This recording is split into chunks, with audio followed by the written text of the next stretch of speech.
Hi! Welcome to Car Garden Part 2. Today I'm talking about microgreens. I bought a kit, like a microgreens kit, because this is the first time I'm trying to grow microgreens, from a company called True Leaf Market. So they sent me like this, they sent me these trays. You can do them in any tray, but I didn't have time to figure out how to do them the cheapest way. So I spent some money and got a full kit, but I got a ton of seeds, and I got these soil pods, which I use just to, you add water and you mix it in. I also got these jute fiber hydroponic growing medium, so they fit right in the tray, and they come in like bags like this. So this is the arugula one, and before I left I knew I was bringing this one, so I just put some of the instructions on there, so I didn't have to soak these seeds. We have a blackout period of 1 to 2 days, which I just put one of these on top, and harvest in 6 to 8 days.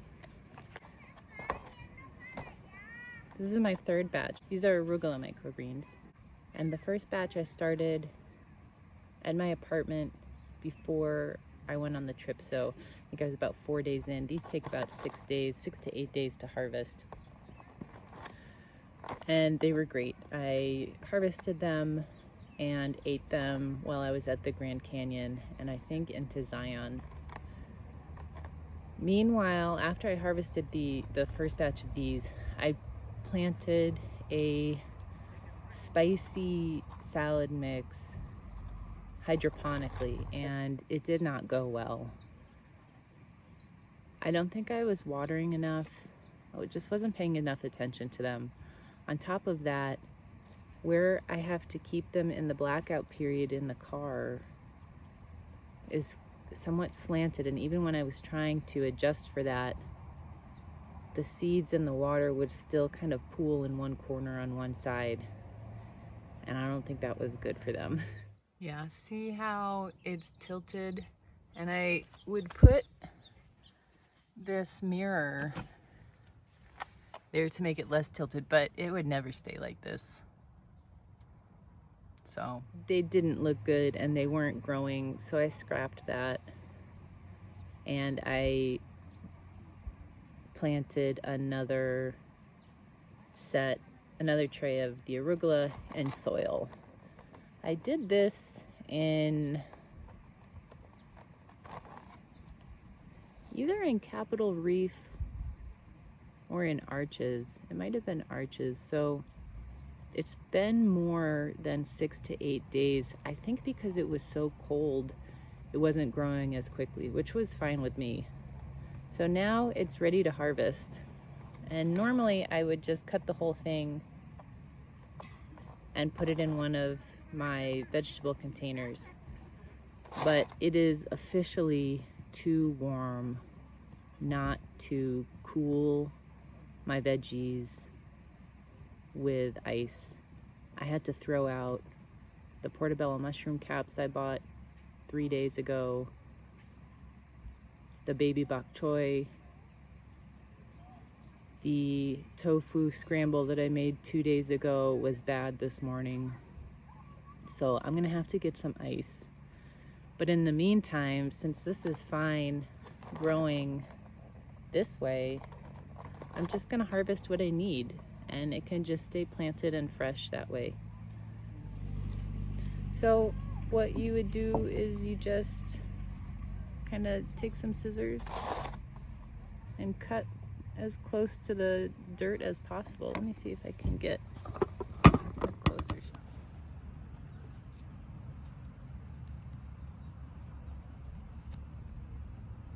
So just as a first cut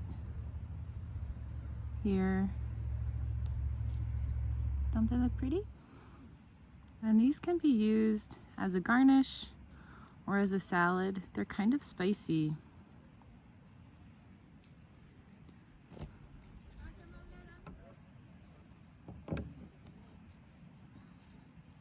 Have you noticed my hands are looking better with this warmer weather? They kind of just did it on their own.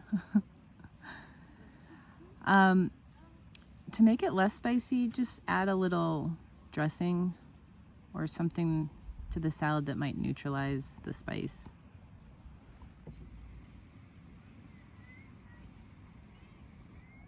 Let's see if it's tasty.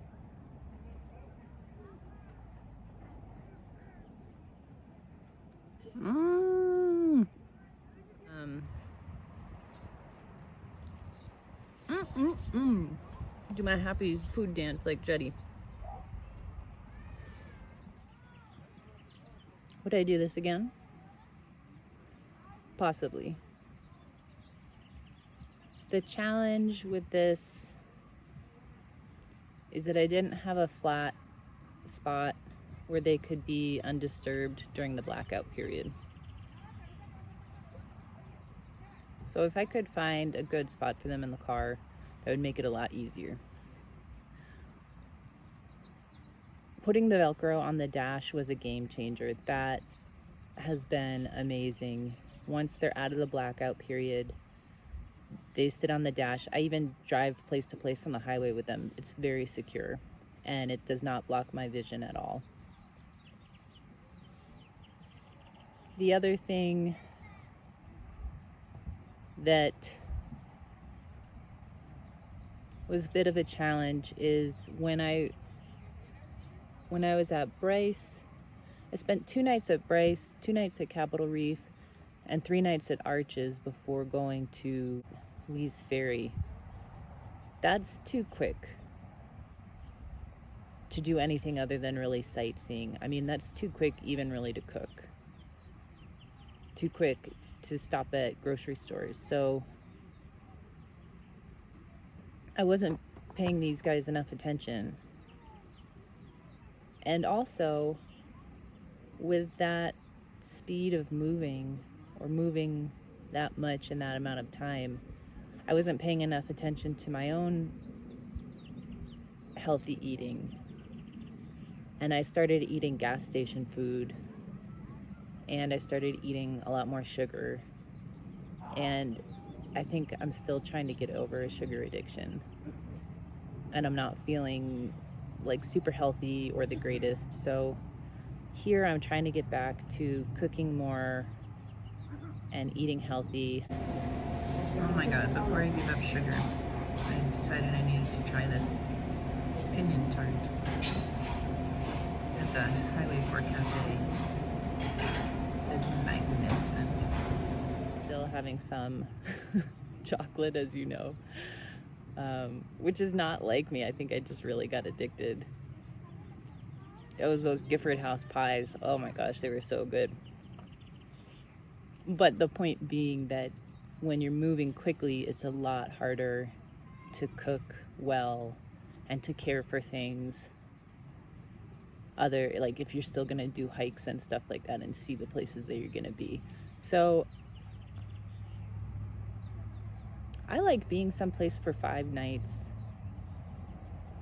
4 nights probably would be fine. But you just have to think, if you're staying 3 nights someplace, you have to drive to wherever you're going on that first day, set up tent, and set up camp on that first day. So that's not really a day. So that's 1 night.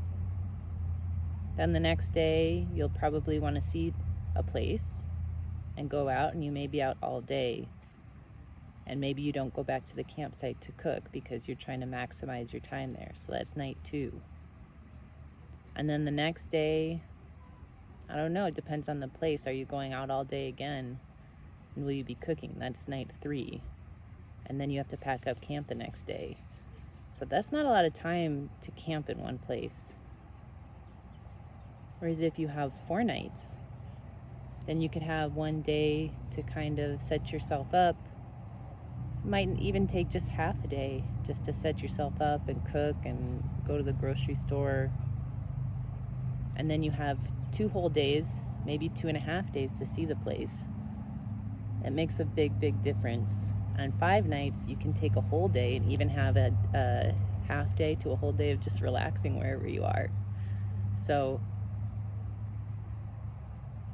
in hindsight, I would have spent longer, especially at some of those parks in Utah. That 223 at Bryce, Capitol Reef, and Arches was not enough.